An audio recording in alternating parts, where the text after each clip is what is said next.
శ్రీ విశ్వావసనామ సంవత్సర మీనరాశి వారి ఫలితములు. ఈ సంవత్సరం మీనరాశి వారికి కేతు బలం సంపూర్ణంగా ఉన్నది. గురు శని రాహుల బలం కొంత తక్కువగా కనిపిస్తూ ఉన్నది.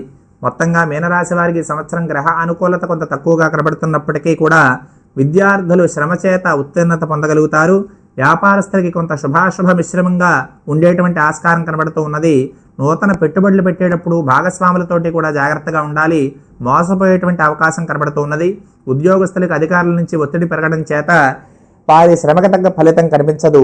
రాజకీయ నాయకులకు కూడా ప్రజాక్షేత్రంలో కొంత ప్రజాకర్షణ తగ్గేటువంటి ఆస్కారం కనబడుతూ ఉన్నది.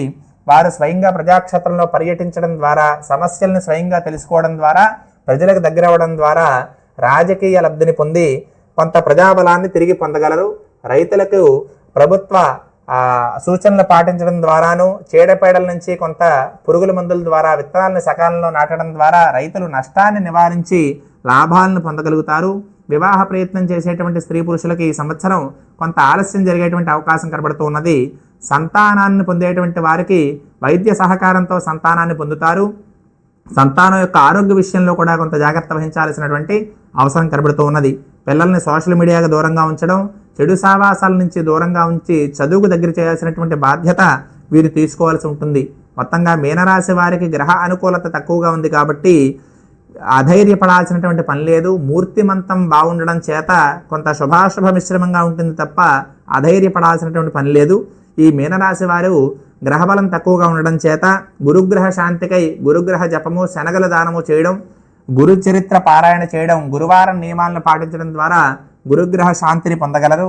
అలాగనే శనిగ్రహ శాంతికై శనిగ్రహ జపము, తెల్లదానము, తైలాభిషేకం చేయడం, శనిత్రయోదశి నాడు తైలాభిషేకం చేసుకోవడం ద్వారాను హనుమత్ ప్రీతిగా సింధూరార్చన, నాగవల్లి దళార్చన, హనుమాన్ చాలీసా పారాయణ, సుందరకాండ పారాయణ చేయడం ద్వారా కూడా శనిగ్రహ శాంతిని పొందగలరు. అలాగనే రాహుగ్రహ శాంతికై రాహుగ్రహ జపము, మినువుల దానము చేయడము, అలాగనే నిత్యం లలితా సహస్ర పారాయణ చేయడం, చండీ పారాయణ, చండీ హోమాదులు చేయడం ద్వారా, అమ్మవారి యొక్క అర్చన చేయడం ద్వారా కూడా రాహుగ్రహ శాంతిని పొందగలరు. మొత్తగా మీనరాశి వారికి ఈ సంవత్సరం గ్రహానుకూలత తక్కువగా ఉంది కాబట్టి దైవ బలాన్ని పొందాలి.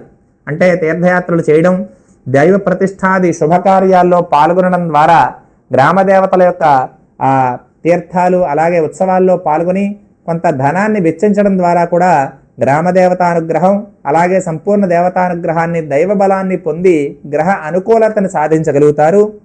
ఈ మీనరాశి వారు నిత్యం ప్రదోష వేళ శివాలయ దర్శనం చేయడం, మాస శివరాత్రి నాడు రుద్రాభిషేకం చేసుకోవడం, అలాగే ప్రాతకాలమందు విష్ణువాలయ దర్శనం చేసుకోవడం, నిత్యం విష్ణు సహస్ర పారాయణ, ఏకాదశి నియమాలను పాటించడం ద్వారా కూడా మీనరాశి వారి సంవత్సరం గ్రహ అనుకూలతను పొంది మనోధైర్యంతో, దైవ బలంతో సకల శుభకార్యాలను, సకల కార్యసిద్ధిని పొందగలరు.